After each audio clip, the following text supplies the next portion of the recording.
तो hi guys, कैसे हैं आप लोग। उम्मीद करता हूँ अच्छे होंगे। मैं हूं रोहित, मैं वेब डेवलपर हूँ। I am working in company. So मैं आज की वीडियो में पूरा का पूरा पीएचपी का जो CRUD एप्लीकेशन होता है वो बना के दिखाऊंगा, जिसमें आपका फ्रंट एंड से आपको बैक एंड की तरफ, मतलब डेटाबेस में डेटा कैसे फ्लो होता है, मतलब जाता है, वो आपको करके दिखाऊंगा। एग्जाम्पल के लिए मैंने CRUD एप्लीकेशन बनाया है, जो मैं आपको कभी करके दिखाता हूँ। थोड़ा सा कुछ चीज़ें करके दिखाता हूँ। जैसे यहाँ पे यूज़र नाम का टेबल है, ठीक है। तो यहाँ पे एक मैं डेटा एंटर कर देता हूँ यहाँ पे, ठीक है। यहाँ पे मैंने डेटा एक एंटर कर दिया और मोबाइल नंबर डाल देता हूँ मैं, ठीक है। एक जेंडर चूज़ कर लेता हूँ। ये फॉर्म बना हुआ है, अभी मैं पूरा का पूरा क्रिएट करके इसको दिखाऊंगा कि कैसे क्रिएट करना है, ठीक है। सबमिट किया मैंने, देख सकते हैं डेटा एडेड सक्सेसफुली। यहाँ देख सकते हैं, यहाँ भी शो हो रहा है डेटा। और आप डेटाबेस के अंदर जाएंगे तो देख सकते हैं यहाँ भी डेटा शो हो रहा है। तो इसका मतलब कि जो है इस डेटा को आप अपडेट भी कर सकते हैं। जैसे कि मैं अगर मेल है फीमेल कर देता हूँ, तो देखिए सबमिट किया मैंने, डेटा अपडेटेड सक्सेसफुली, यहाँ फीमेल हो गया, ठीक है। जो भी डेटा यहाँ चेंज करना चाहते थे, 49 है तो मैं एक नंबर चेंज करके 45 कर देता हूँ, डेटा अपडेटेड सक्सेसफुली। और न्यू डेटा और भी ऐड करना है तो सिंपल सा ऐड करते रहिए, और भी डेटा ऐड कर सकते हैं आप, ठीक है। यहाँ मैं डाल देता हूँ अखिलेश, ठीक है। अखिलेश डाल दिया, इसका नंबर डाल देता हूँ मैं 1 2 3 ठीक है। ये नंबर हो गया। इसका जेंडर चूज कर लेता हूँ, ठीक है। एड्रेस बस ऐड किया मैंने, देखिए यहाँ भी अखिलेश नाम से डेटा ऐड हो गया, रोहित नाम से ऐड हो गया, ईमेल आईडी, फ़ोन नंबर, जो भी आप यहाँ डेटा डालेंगे वो ऐड होते रहेगा, ठीक है। इसको डिलीट करना चाहेंगे, डिलीट हो जाएगा, सिंपल सा देख सकते हैं डिलीट हो रहा है। यहाँ से भी डेटा डिलीट हो जाएगा। यहाँ एक ही डेटा है अखिलेश नाम का खाली, ठीक है। तो ये सारी पूरी की पूरी चीज़ें मैं आज की वीडियो में करके दिखाऊंगा, तो बने रहिए मेरे साथ। तो सबसे पहले मैं क्या करूँगा कि अपना जैम फोल्डर ओपन कर लूँगा, और HTDocs के अंदर करने के बाद मेरे पास एक यूट्यूब नाम का फोल्डर है। इसके अंदर हम एक फ़ोल्डर बनाएंगे CRUD नाम का, ठीक है। CRUD नाम का फोल्डर बना लिया। अब CRUD नाम का फोल्डर को मैं CMD लिख कर ओपन करूँगा। इसमें कोड डॉट लिखूँगा तो मेरा विजुअल स्टूडियो कोड के अंदर ही मेरा फोल्डर जो है ओपन हो जाएगा, ठीक है। तो देख सकते हैं मेरा CRUD आ चुका है। तो इसके लिए हम लोग CRUD बनाने के लिए तो हम लोग को यहाँ पे 3-4 चीज़ें फाइल की ज़रूरत पड़ेगी। सबसे पहले index.php, जिसमें हमारा टेबल सारा का सारा दिखेगा, ठीक है।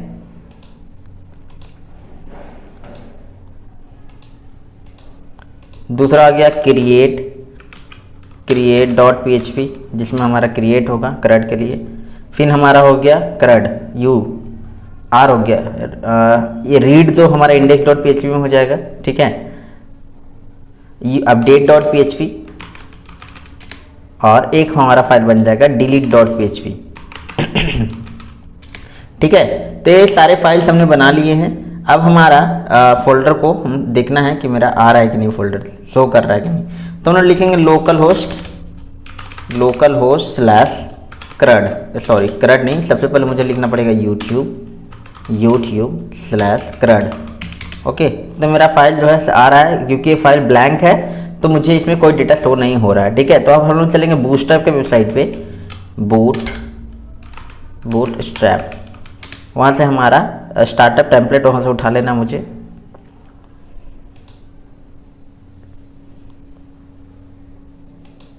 ठीक है। तो यहाँ पे मुझे स्टार्टअप टेम्पलेट के लिए गो टू डॉक जाना पड़ेगा, और यहाँ पे मुझे देख सकते हैं स्टार्टअप टेम्पलेट इसी को बोलते हैं, और इस पर क्लिक करना है। फिर अपना index.php में पेस्ट कर देना, ठीक है। अब यहाँ से हम लोग काम करना स्टार्ट करेंगे। तो हम लोग को चाहिए टेबल, ठीक है। तो टेबल लिखने के लिए हम लोग को यहाँ पे लिखना है टेबल्स, ठीक है। टेबल्स लिखेंगे, देख सकते हैं मेरे पास टेबल आ जाएगा।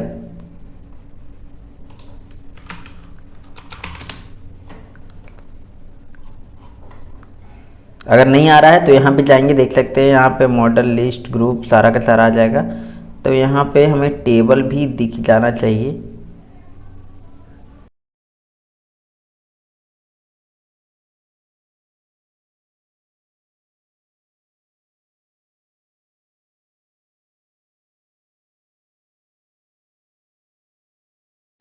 नहीं तो देख सकते हैं यहाँ पर टेबल हमारा आ चुका है।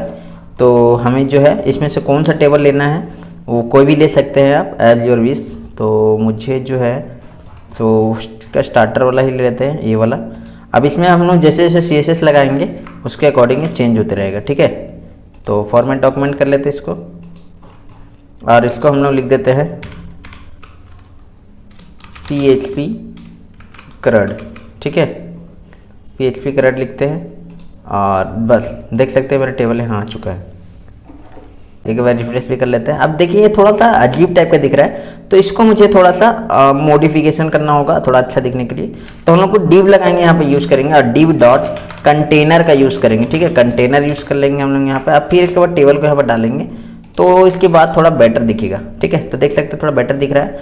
और उसके बाद हम लोग एक यहाँ पे कंटेनर से कंटेनर के बाद यहाँ पे एक div और यूज करेंगे, div डॉट, और यहाँ पे क्लास यूज करेंगे टेक्स्ट हाइफन सेंटर, ठीक है। और यहाँ पे हम लोग H2 के अंदर लिख देंगे PHP CRUD, okay, CRUD application, okay. उसके बाद यहाँ पे देखेंगे तो थोड़ा हम लोग को ऊपर में एक PHP CRUD एप्लीकेशन यहाँ पे लिखा हुआ आ जाएगा और इसमें हम लोग एक बॉर्डर भी दे देंगे, ठीक है। बॉर्डर क्लास है वो उस टाइप का क्लास लिखेंगे। सबसे पहले बॉर्डर लिखना पड़ेगा, बॉटम में हमको चाहिए, ठीक है, बॉटम, ठीक है, बॉटम में चाहिए हम लोग को बॉर्डर।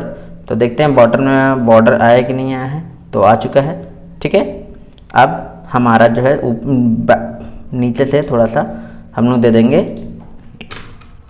मार्जिन, तो मार्जिन बॉटम के लिए मार्जिन बॉटम दे देंगे MB3 और 3 दे दी हमने, थोड़ा सा मार्जिन आ चुका है यहाँ पे, ठीक है। तो ये थोड़ा बेटर दिख रहा है अब। और यहाँ पे इसका कलर भी थोड़ा सा हम लोग चेंज कर देंगे, तो टेक्स्ट लिख देते हैं, टेक्स्ट लिख देते हैं डेंजर, ओके, डेंजर मतलब रेड कलर आ जाएगा यहाँ पे, ठीक है, रेड कलर आ चुका है। अब हम लोग को यहाँ पे टेबल को थोड़ा बेहतरीन दिखाना है, ठीक है। तो बेहतरीन दिखाने के लिए हम लोग ये वाला क्लासेस ऐड कर देंगे, तो ये जो है थोड़ा बेहतरीन दिखने लगेगा, टेबल स्ट्रिप्ड, ठीक है। इसको ऐड कर देते हैं हम लोग, तो ठीक है, टेबल में टेबल स्ट्रिप्ड, ओके। अब यहाँ देखते हैं कैसा दिख रहा है टेबल, तो टेबल इस तरह से अब दिखने लगा है। अब थोड़ा सा हम लोग को बॉर्डर भी चाहिए होगा, तो थोड़ा देखते हैं, टेबल का डिज़ाइन भी इम्पोर्टेंट रखता है किसी चीज़ को करने के लिए, तो टेबल में थोड़ा सा बॉर्डर चाहिए। तो देखिए यहाँ पे टेबल बॉर्डर नाम का एक तो क्लास बना हुआ है हमारे पास, ठीक है। तो टेबल बॉर्डर का अगर यूज़ कर देंगे हम लोग तो टेबल में बॉर्डर आ जाएगा, तो टेबल बॉर्डर, ओके। आप देखते हैं हम लोग कैसा दिख रहा है, तो देख सकते हैं टेबल में बॉर्डर आ चुका है, ठीक है। तो अब हम लोग का हो चुका है बहुत सारा चीज़ें। अब हम लोग बनाएंगे यहाँ पे कुछ बटन, ठीक है। सबसे पहले तो ऐड करने के लिए, तो ऐड करने के लिए हम लोग यहाँ पे एक बटन बनाते हैं सबसे ऊपर में टेबल के बाद div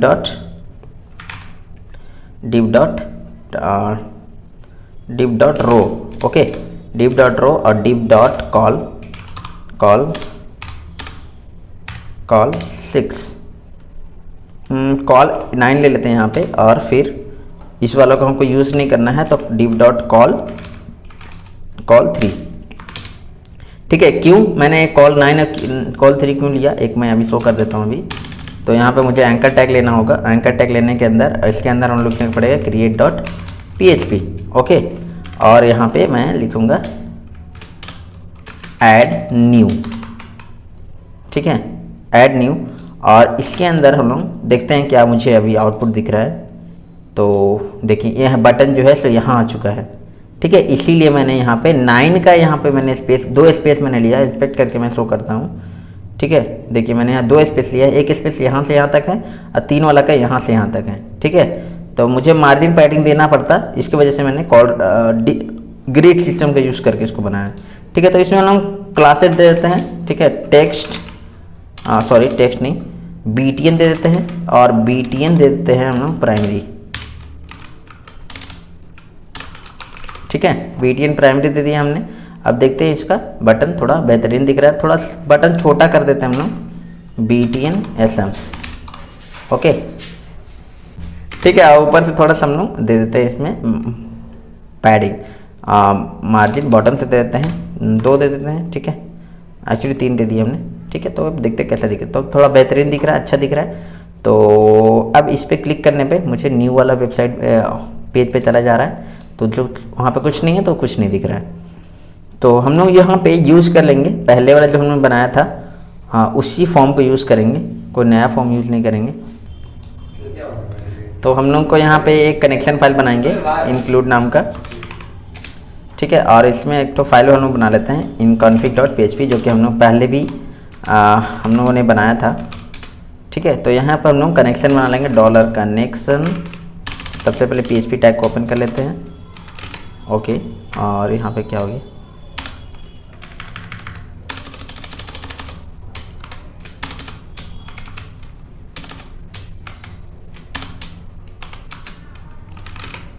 PHP टैग को हमने ओपन कर लिया। उसके बाद यहाँ पर लिखेंगे कनेक्शन। उसके बाद हम लोग लिखेंगे mysqli अंडरस्कोर कनेक्ट। इसके अंदर हम लिखेंगे local host name local host. उसके बाद हमारा आ जाएगा यूज़र नेम रूट। उसके बाद हमारा पासवर्ड में कुछ नहीं है, और डेटाबेस का नाम था हमारा यूट्यूब, ओके। डेटाबेस का नाम लगता है CRUD, जो कि हम लोग बनाया नहीं है, ठीक है। तो बना लेते हैं हम लोग CRUD नाम का एक तो डेटाबेस। तो डेटाबेस में जाने के लिए हम लोग लिखना पड़ेगा local host /php myadmin, okay.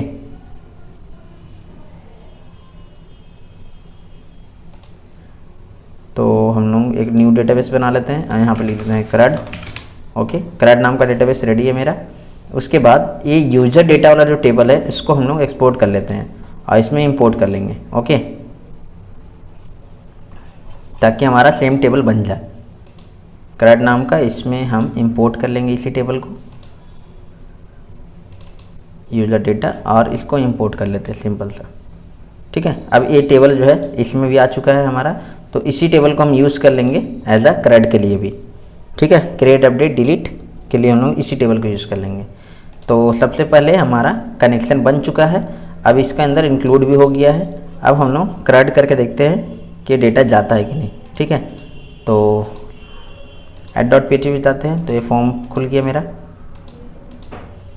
Submit करेंगे तो यहाँ डुप्लीकेट एंट्री बता रहा है सबसे पहले तो डुप्लीकेट एंट्री के लिए इसको सबसे पहले डिलीट कर देते हैं एक बार, ओके। और यहाँ पे फॉर्म में डेटा डालते हैं,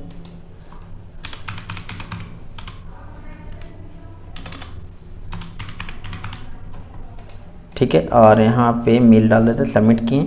यहाँ पे नॉट फाउंड डाटा आया क्योंकि मुझे पता है क्यों आया, ठीक है। तो डेटा हमारा आ चुका है, अब मतलब इंसर्शन हो रहा है हमारा, ठीक है। तो क्योंकि आ रहा था क्योंकि हमने यहाँ पे जो है फॉर्म get.php पे रिडायरेक्ट कराया है, इसको मुझे रिडायरेक्ट कराना है index.php पे, ओके।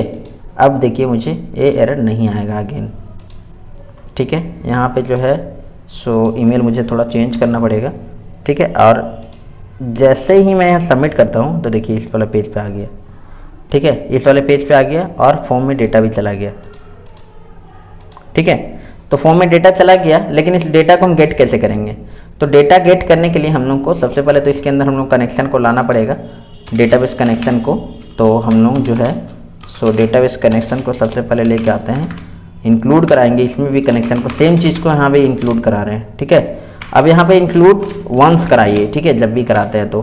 क्यों? क्योंकि इंक्लूड वंस से क्या होता है कि अगर ये जो है किसी और फाइल के थ्रू भी आया रहेगा तो ये एक ही बार इंक्लूड होगा, ठीक है। config.php को इंक्लूड करा दिया और इसके बाद हमको यूज़ करना है। तो हम लोग यहाँ पे डेटा को गेट करना है, तो हम लोग क्या लिखेंगे?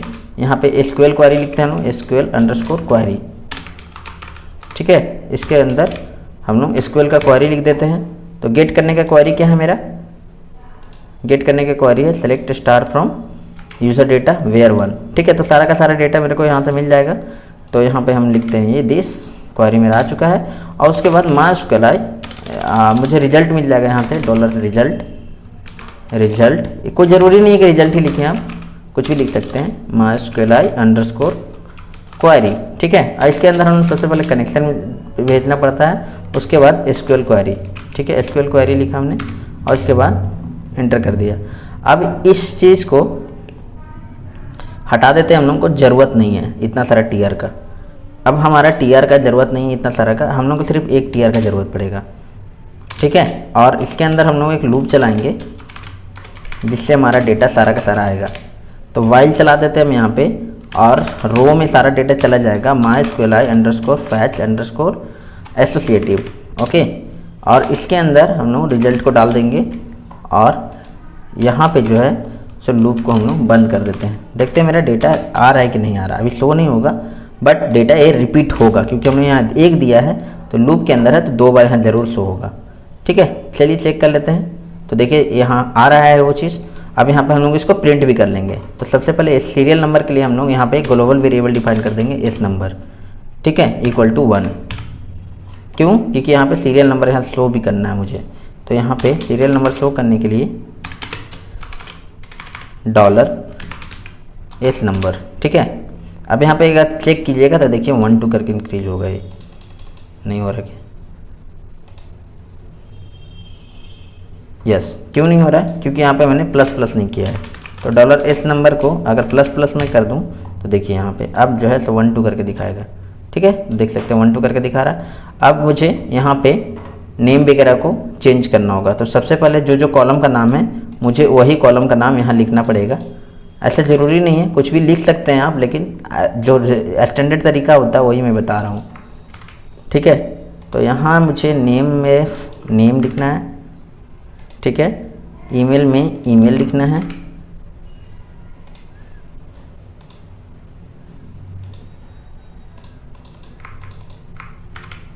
ईमेल में ईमेल लिख दिया मैंने, और हमारा फ़ोन में फ़ोन लिखना है,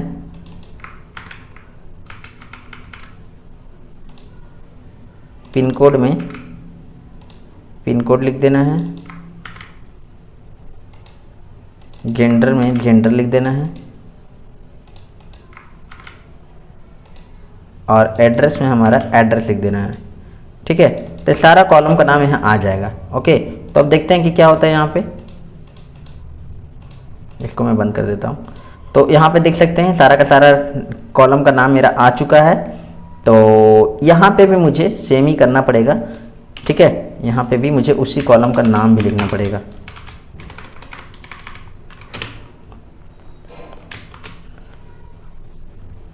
डॉलर रो लिखना पड़ेगा और उसके बाद कॉलम का नाम। तो नेम हो गया हमारा फर्स्ट कॉलम का नाम, कॉपी, कंट्रोल भी कंट्रोल भी कंट्रोल भी। ठीक है, सबसे पहले हमारा, फिर उसके बाद ईमेल है तो ईमेल लिख देंगे यहाँ पे। फिर हमारा फ़ोन नंबर है तो फ़ोन नंबर लिख देंगे यहाँ पे। फिर हमारा पिन कोड है तो पिन कोड लिख देंगे यहाँ पे। हमारा फिर जेंडर है तो जेंडर लिख देंगे यहाँ पे। और हमारा एड्रेस है तो एड्रेस लिख देंगे। तो यहाँ पे जो है सो ये सारी चीज़ें मेरा डेटा आ चुका है। एक कॉलम हम लोग और बनाएंगे जो हमारा होगा एक्शन। ठीक है, जिसमें हम लोग 2 बटन रखेंगे। एक्शन हो गया हमारा। एक्शन के अंदर हम लोग 2 बटन बनाएंगे, टीडी। पहला हो जाएगा हमारा डिलीट बटन और दूसरा हमारा अपडेट बटन। ठीक है, तो एक एंकर टैग बनाएंगे और इसमें लिख देंगे हम लोग डिलीट। ओके, और इसका नाम रख देंगे हम, क्लास दे देते हैं हम लोग, class BTN SM BTN danger.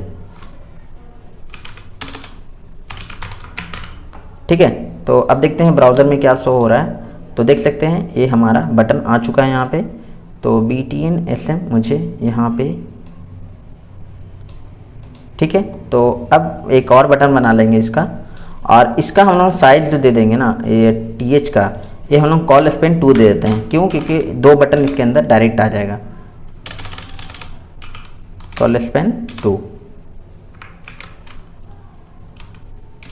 दे दी।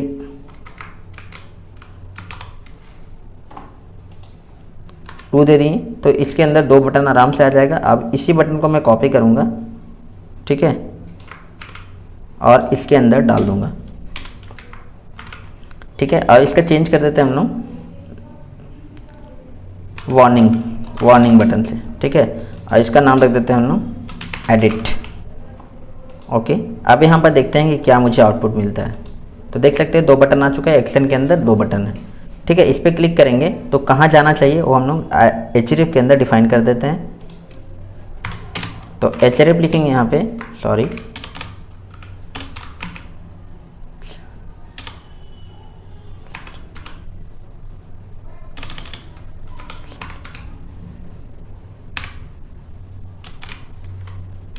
ठीक है। href के अंदर एक्चुअली href डिफाइन है, href के अंदर हमारा हो जाएगा edit.update.php, ठीक है। इसको एडिट नाम रख देते हैं, परफेक्ट नाम जो होगा हमारा एडिट होगा, ना कि अपडेट, ठीक है। तो इसको बंद कर देता हूँ मैं। ये हमारा हो जाएगा delete.php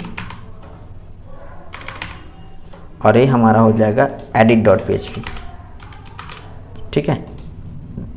तो बन चुका है, एक बार देखते हैं क्लिक करके। तो एडिट पे जा रहा है और ये डिलीट पे जा रहा है, ठीक है।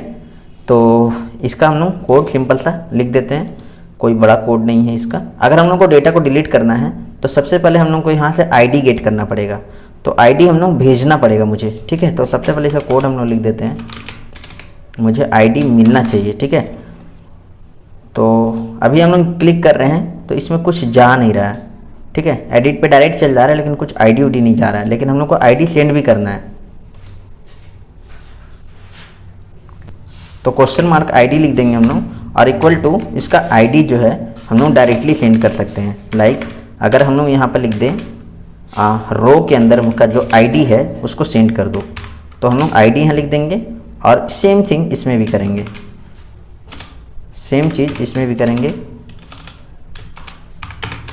सेम चीज़ इसमें भी करेंगे। रो का जो आईडी है हम लोग को एडिट में भी चाहिए होगा, ठीक है। तो अब हम लोग क्लिक करते हैं, देखते हैं क्या आता है आउटपुट हमें। तो डिलीट पे क्लिक करते हैं तो देखिए edit.php और उसके अंदर का जो आईडी है वो जा रहा है 204 करके जा रहा है, लेकिन एक स्पेस भी जा रहा है। तो स्पेस क्यों जा रहा है? क्योंकि हमने यहाँ पे स्पेस छोड़ दिया है, ठीक है। अब देखते हैं कि क्या जाता है। क्लिक किए तो देखिए इसका आईडी 5 जा रहा है।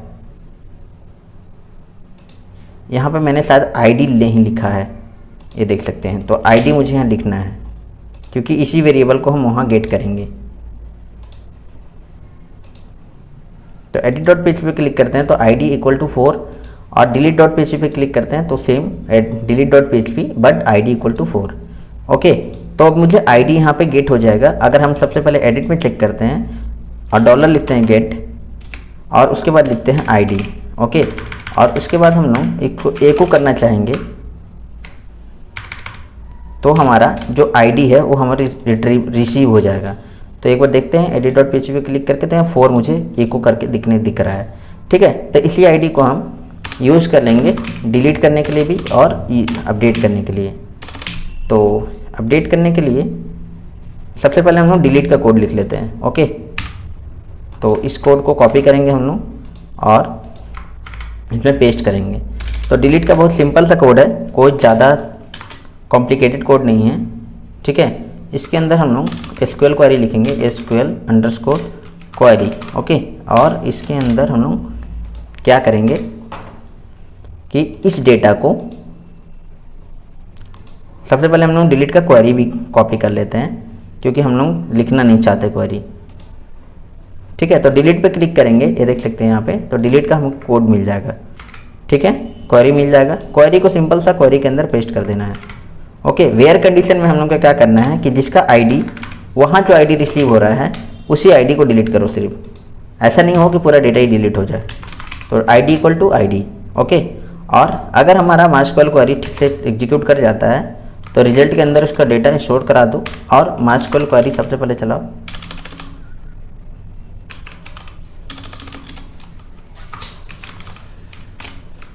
ठीक है, उसके अंदर सबसे पहले हमें कनेक्शन चाहिए होगा। तो कनेक्शन को सबसे पहले इंक्लूड भी कराना पड़ेगा, इंक्लूड लिखना है आपको और इंक्लूड config.php, ठीक है। यहाँ से मुझे कनेक्शन मिल जाएगा। तो कनेक्शन को सबसे पहले इंक्लूड करा लिया हमने और उसके बाद गेट भी कर लिया और उसके अंदर SQL क्वेरी को रन कर दिया, ठीक है। उसके अंदर देख सकते हैं यहाँ पे कि मुझे रिजल्ट के अंदर डेटा भी मिल जाएगा। तो इफ़ अगर मेरा रिजल्ट अगर सक्सेसफुली एग्जीक्यूट हो जाता है तो तुम क्या करो कि यहाँ पे जो मैंने रीडायरेक्शन कराया है create.php के अंदर, उसी रीडायरेक्शन को हम लोग यहाँ पे भी यूज़ कर लेंगे, ओके। यहाँ पे रीडायरेक्शन को यूज़ कर लेंगे, ओके। तो यहाँ पे देखते हैं, पेस्ट करा देते हैं। अगर हो गया तो ठीक है, एल्स क्या करो कि जो भी मुझे कनेक्शन से एरर मिल रहा है उसको जो है सो प्रिंट करा के दिखा दो। ठीक है, तो अब चलते हैं हम लोग यहाँ पे और क्लिक करते हैं डिलीट पे। तो इस पर क्लिक किया मैंने तो देख सकते हैं एक डेटा डिलीट हो गया। इस पर क्लिक किया, एक डेटा डिलीट हो गया। तो हम लोग का डिलीट का कोड हो चुका है। ठीक है, डिलीट का अब हम लोग का सिर्फ बच गया है वो है अपडेट। ओके, तो एक बार हम लोग देख लेते हैं इसको, create.php। तो create.php पे नहीं जाना हमको, अभी जाना हमको index.php।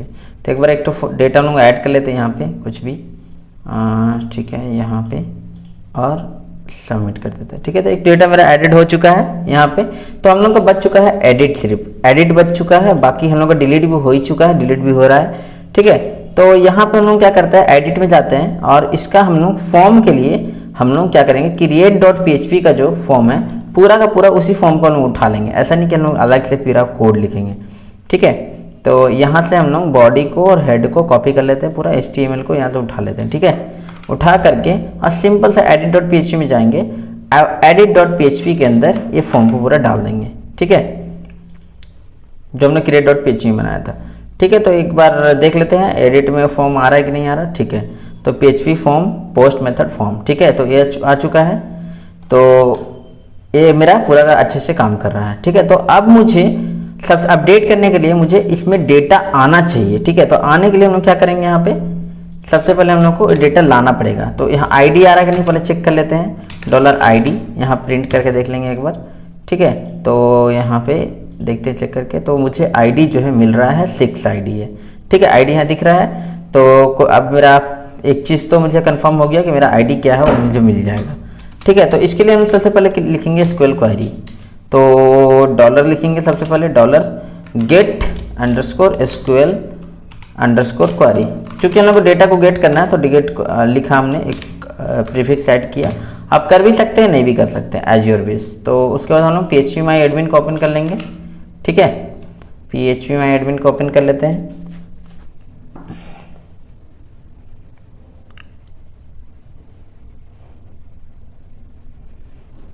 phpMyAdmin को ओपन कर लिया और उसके बाद हम लोग का यूट्यूब नाम का हमारा डेटाबेस था और यूजर डेटा नाम का एक टेबल था मेरे पास और उसके अंदर एक डेटा है।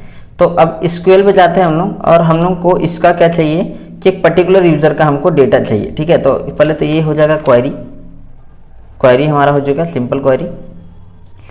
अब हम लोग क्या लगाएंगे कि वेयर ID जो होना चाहिए, ID इक्वल टू जो वहाँ से ID आ रहा है वो ID होना चाहिए। अगर उसके बराबर है तो उसका डेटा मुझे निकाल करके दे दो। ठीक है, इसको एक बार चला के देखते हैं हम लोग।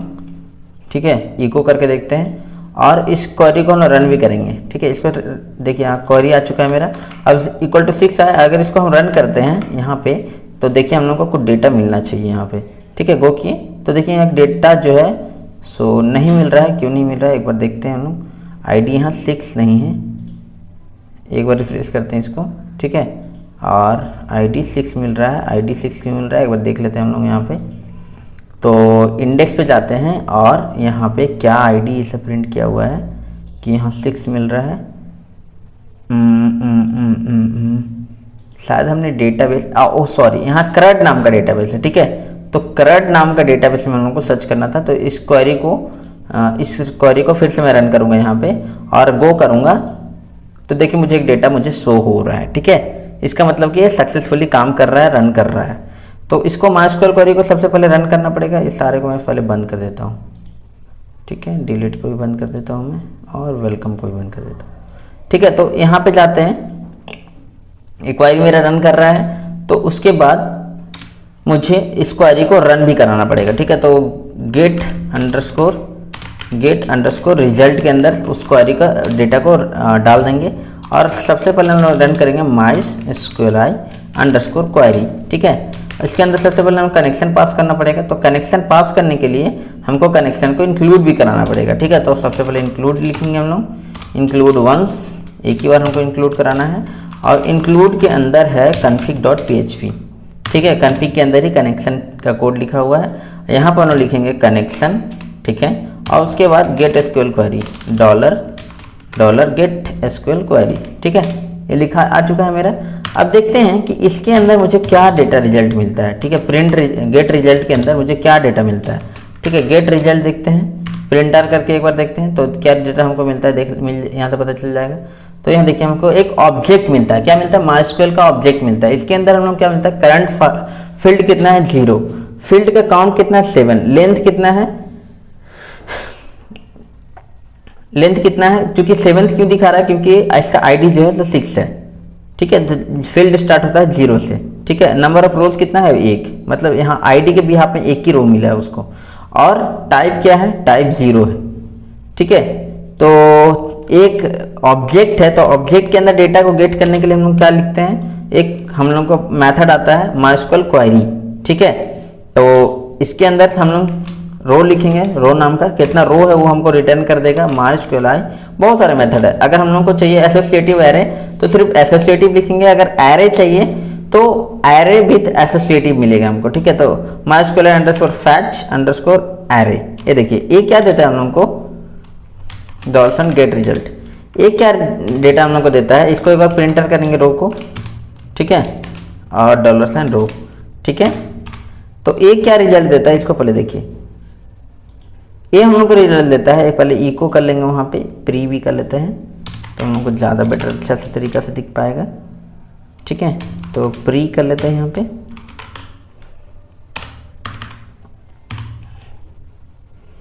तो प्री किए तो देखिए हम लोग को क्या मिलता है। पहले तो 0 नंबर पे 6 दिख रहा है। हर एक डेटा 2-2 बार दिखेगा। ठीक है, हर एक डेटा 2-2 बार दिख रहा है। मतलब 0 1 2 3 4 5 नंबरिंग भी, इंडेक्सिंग भी हम लोग को प्रोवाइड कर रहा है और एसोसिएटिव एरे भी प्रोवाइड कर रहा है। ठीक है, तो एरे अगर MySQL _fetch_ एरे अगर यूज करेंगे तो हम लोग को दोनों ही प्रोवाइड करेगा। लेकिन अगर हम लोग सिर्फ एसोसिएटिव प्रोवाइड करेंगे, एसोसिएटिव लिखेंगे तो सिर्फ हम लोग को एसोसिएटिव ही मिलेगा। ठीक है, तो ये होता है मेन डिफरेंस दोनों में ही। अक्सर लोगों को इंटरव्यू वगैरह में क्वेश्चन पूछा जाता है कि MySQL _fetch_ एरे और MySQL _fetch_ एसोसिएटिव में क्या डिफरेंस है। तो मेन डिफरेंस यही है कि MySQL _fetch_ एरे के अंदर हम लोग को एसोसिएटिव प्लस इंडेक्सिंग दोनों ही एरे मिलता है, और हम लोग को MySQL _fetch_ एसोसिएटिव के अंदर सिर्फ एसोसिएटिव एरे ही मिलता है। ठीक है, तो आई होप आप लोग समझ गए होंगे। तो चलते हैं हम लोग नेक्स्ट मूव की तरफ।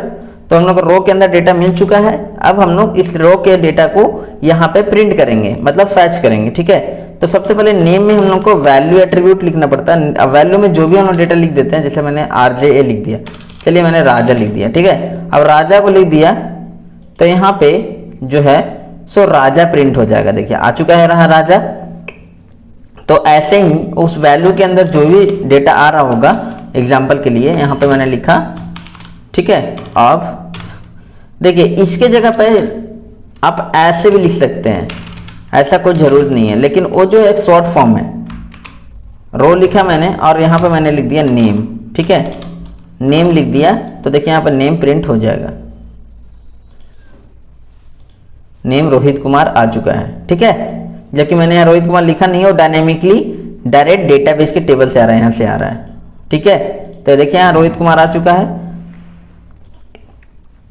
अब अगर ईमेल है तो वैल्यू लिखना है आपको, और इसको देखिए मैं शॉर्ट फॉर्म में लिखूंगा। लॉन्ग फॉर्म में वो एक्चुअली थोड़ा सा लंबा हो जाता है। एक PHP टैग ओपन कीजिए, फिर एकू लिखिए और उसके बाद फिर लिखना पड़ता है, तो थोड़ा लंबा प्रोसेस है।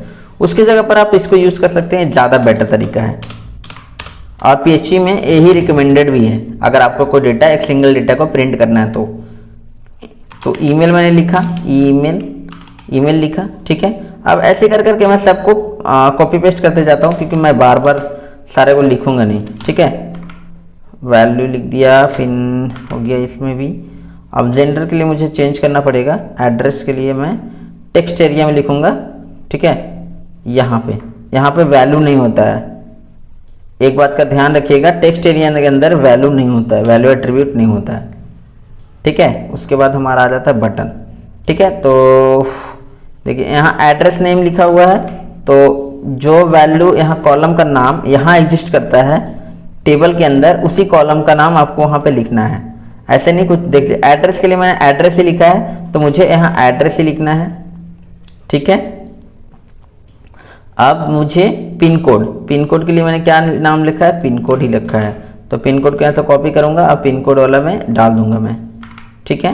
यहाँ से फिर मेरा आता है कौन सा, फिर फ़ोन नंबर। तो फ़ोन नंबर के लिए फ़ोन नंबर मेरा जो है सो फ़ोन नंबर में डाल दूँगा और ईमेल आईडी के लिए मैंने डाल रखा है।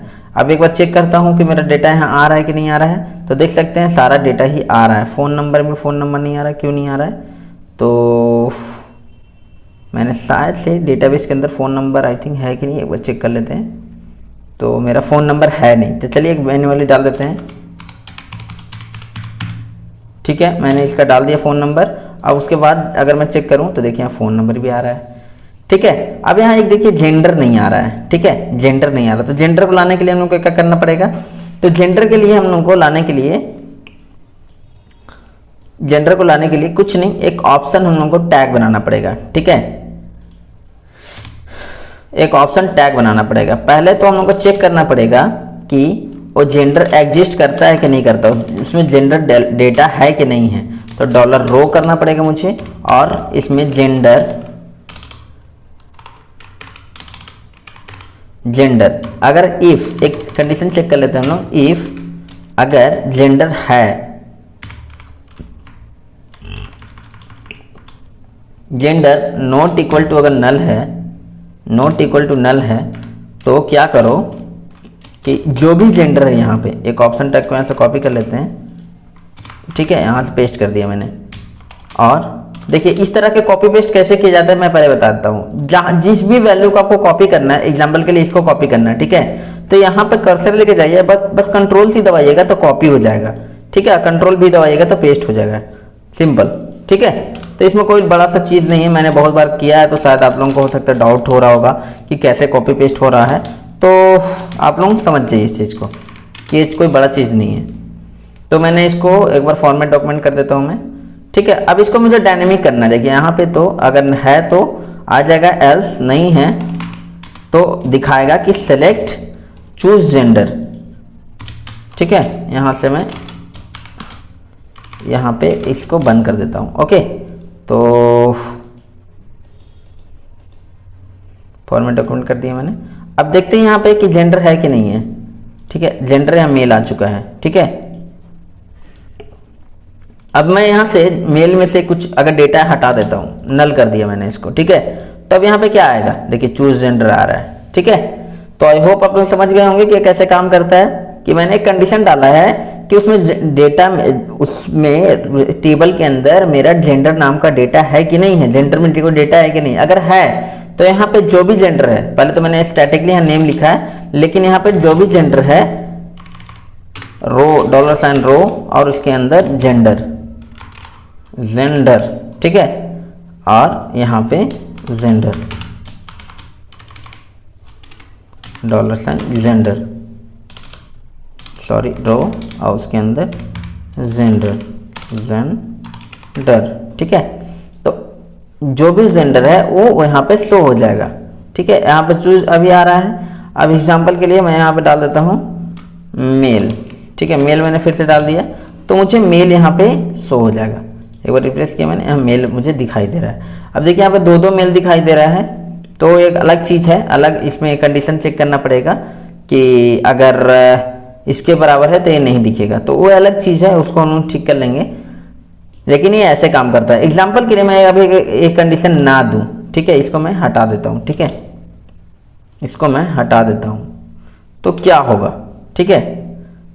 तो अभी तो मुझे सही सही सब कुछ दिखाएगा, देखिए अभी तो मुझे सही सही दिखाएगा। बट अगर यहाँ से ज्यों ही मैं मेल हटा देता हूँ, ज्यों ही मैं मेल हटा देता हूँ, तो देखिए मुझे एक एरर देना स्टार्ट कर देगा, जो कि यहाँ पे इंस्पेक्ट करने पर दिखेगा। अनडिफाइंड करके एक एरर शो होता है, जो कि यहाँ पे शो नहीं हो रहा है, लेकिन एक एरर शो हो गया, अनडिफाइंड वैल्यू, ओके। यहाँ पे मुझे नल डालना पड़ेगा, एक्चुअली एक वैल्यू एक्सप्लिसिटली यहाँ सेटेड है।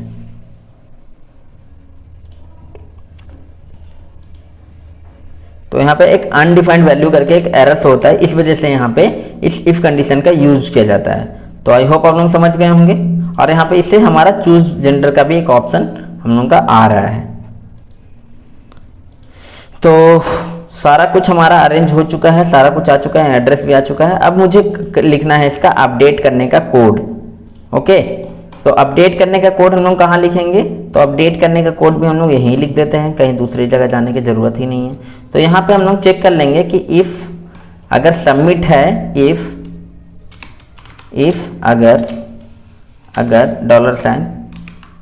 अगर $पोस्ट में अगर सबमिट मिलता है, ठीक है, सबमिट मिलता है, तो क्या करो कि अंदर का कोड रन कर दो। जैसे मैंने इसके लिए लिखा था, क्रिएट के लिए लिखा था, सेम चीज़ को कॉपी कर लेते हैं हम लोग, ठीक है, इस चीज़ को कॉपी कर लेते हैं और यहाँ पे एडिट वाला में जा करके पेस्ट कर देते हैं, ठीक है। एड्रेस वगैरह मिल गया मुझे। अब यहाँ से अपडेट का कोड हम ले लेंगे, अपडेट का कोड SQL में जाना है आपको और अपडेट पे जाना है, ठीक है। तो अपडेट का देखिए मुझे सारा का सारा चीज़ मिल चुका है, ठीक है। तो अपडेट वाला में सिर्फ हम लोग लिख देंगे यहाँ पे $update_query, okay.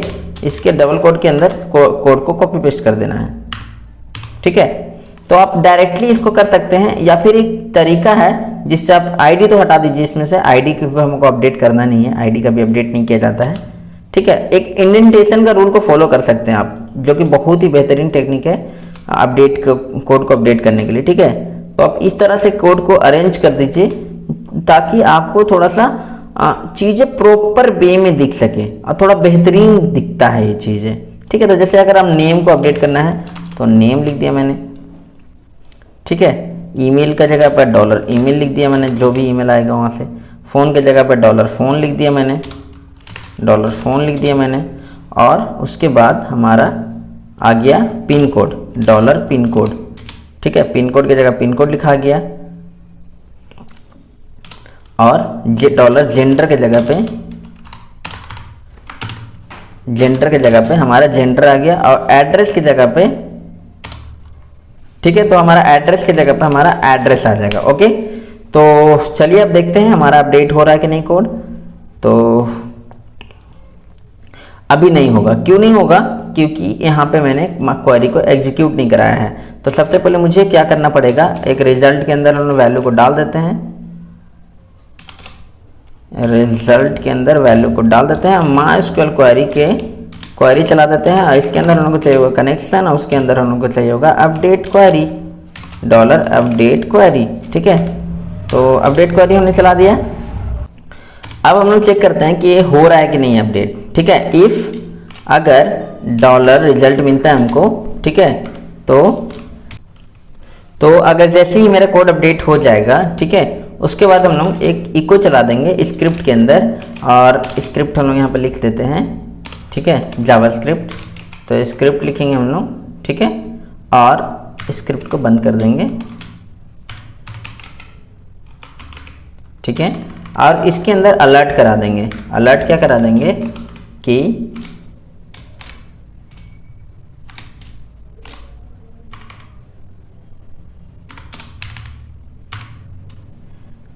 Data successfully updated, ठीक है। अपडेटेड हो चुका है, अपडेटेड हो जाएगा तो एक अलर्ट मैसेज शो हो जाएगा। अब चेक करते हैं कि काम कर रहा है कि नहीं कर रहा है, ठीक है। तो यहाँ पे जाते हैं हम लोग, एक मैसेज हम लोग का अनडिफाइंड की एरे सबमिट, ठीक है। तो हम लोग को एक अनडिफाइंड की एरे सबमिट हम लोग को एक एरर शो कर रहा है। तो हम लोग को यहाँ पे ईच सेट एक मेथड के थ्रू चेक करना है, ठीक है। ईच सेट, ठीक है, उसके अंदर इस मेथड को हम लोग को डालना है, ठीक है। तो अब चेक करते हैं कि एरर मैसेज शो कर रहा है कि नहीं, तो गायब हो चुका है। तो अब इसके अंदर हम लोग चेंज करते हैं कुछ, यहाँ पे मेल कर देते हैं, ठीक है। सबमिट किया हम लोग, तो यहाँ आ रहा है मैसेज कि योर डेटा सक्सेसफुली अपडेटेड। अब मेल यहाँ आ जाना चाहिए लेकिन नहीं आ रहा, क्यों नहीं आ रहा, थोड़ा चेक कर लेते हैं हम लोग। तो यहाँ पे जेंडर की जगह पे हम लोग अगर नॉट इक्वल टू नल है तो यहाँ पे आ जाएगा जेंडर, ठीक है। तो आई थिंक ये हो जाना चाहिए था, तो देखते हैं। हाँ, ये आ चुका है, एक्चुअली अपडेट हो चुका है। तो देखिए यहाँ पे एक प्रॉब्लम क्या हो रहा है कि देखिए हम लोग जब भी अब इसको रिफ्रेश करें तब डेटा सक्सेसफुली अपडेटेड हो जा रहा है, ठीक है। तो यहाँ पे जो है सो हम लोग को ये चीज़ ना हो उसके लिए हम लोग क्या यूज़ करेंगे, हम लोग को यूज़ करना होगा रीडायरेक्शन, ठीक है। तो हम लोग को फिर से इंडेक्स पेज पे जो है अगर जैसे ही अपडेट हो जाएगा तो यहाँ पे इंडेक्स पेज पे ये रीडायरेक्ट हो जाएगा, ठीक है, इंडेक्स पेज पे रीडायरेक्ट हो जाएगा। ठीक है, तो ये देख चेक करते हैं। अब जैसे सबमिट किए, ओके किए, तो देखिए इंडेक्स पेज पे रीडायरेक्ट हो गया। अब यहाँ पे एडिट करते हैं और इसको मेल की जगह फीमेल कर देते हैं, सबमिट करते हैं, ओके किए, तो देखिए फीमेल हो गया। इसके जगह पे कुछ और चेंज करते हैं, जैसे मेरा पिन कोड नंबर 825 है, 4 कर देते हैं इसको, सबमिट किए, ओके किए, देखिए 4 हो गया। ठीक है, तो ये अपडेशन भी काम कर रहा है। अब नया ये ऐड करते हैं, हम लोग ऐड करते हैं कुछ एक और डेटा। यहाँ पे राजा कुमार लिख देते हैं, राजा कुमार। ठीक है, ईमेल आईडी देते हैं 4, अदर्स कर देते हैं इसको, चलिए मेल कर देते हैं। ठीक है, मोबाइल नंबर हो जाएगा हमारा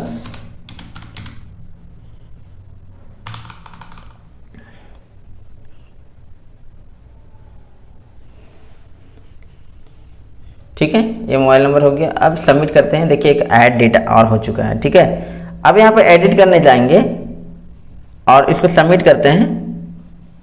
ठीक है, तो देखिए एक डुप्लीकेट एरर का डुप्लीकेटी का एरर आ रहा है। ठीक है, क्योंकि ये पहले से एग्जिस्ट कर रहा है, तो एक एरर आ रहा है। ठीक है, तो देखिए प्रॉब्लम क्या हो रहा है, मैं एक्सप्लेन करता हूँ आपको। सबसे पहले देखिए यहाँ पे जो है ना, यहाँ पे जो है हम लोगों को 1 किया हुआ। 1 का क्या मतलब होता है कि सारा डेटा को एक बार में अपडेट कर देगा, तो दैट इज द प्रॉब्लम।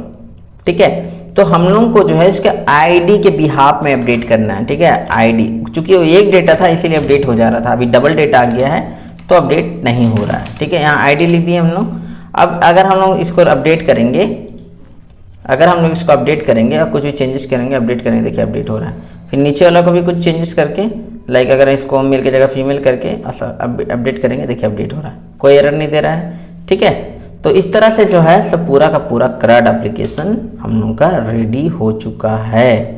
ठीक है, अब जितना चाहे उतना आप डेटा इसमें डाल सकते हैं, कोई दिक्कत नहीं होगा। ठीक है, मैंने अपडेट किया बस। अब ऐड के लिए डायरेक्ट रीडायरेक्ट हो जा रहा है, जैसे कि देखिए हम लोग यहाँ ऐड करते हैं। ठीक है, यहाँ पे ऐड किया हमने और डायरेक्ट डेटा डाला, डायरेक्ट डेटा फिल किया, सबमिट किया, तो देखिए यहाँ पे डायरेक्ट ही डेटा ऐड हो जा रहा है। तो हम लोग एक चीज़ क्या कर सकते हैं यहाँ पे कि जैसे हम लोग इसमें एक अलर्ट मैसेज शो किए हैं, तो वैसे ही क्रिएट में भी एक अलर्ट मैसेज हम लोग से शो कर सकते हैं। ठीक है, यहाँ शो किया हुआ है लेकिन वो पता भी नहीं चल रहा है। ठीक है, तो अलर्ट की जगह अपडेटेड की जगह पे एडेड यूज करेंगे। ठीक है, एडेड डेटा सक्सेसफुली एडेड।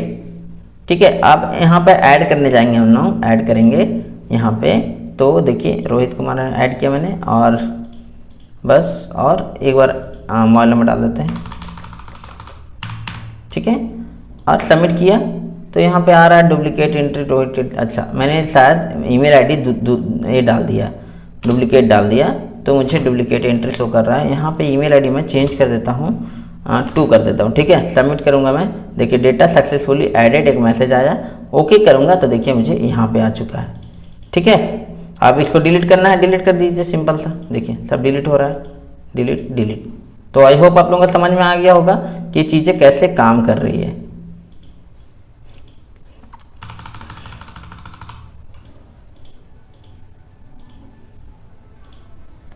ठीक है, तो आज की वीडियो में बस इतना ही। CRUD एप्लीकेशन हम लोग का PHP का CRUD एप्लीकेशन पूरा कंप्लीट होता है। ठीक है, हम लोग एक फॉर्म वैलिडेशन का भी PHP में बैकएंड फॉर्म वैलिडेशन, ऐसे हम लोग का फॉर्म वैलिडेशन कंप्लीट हो चुका है जावास्क्रिप्ट के थ्रू।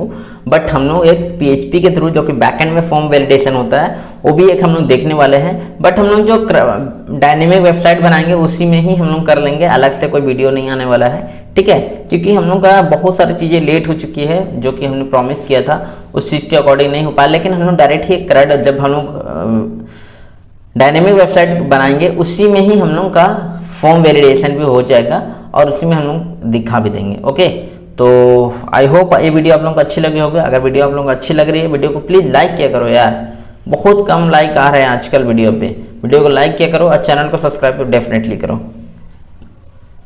तो thanks for watching this video, I will see you next time.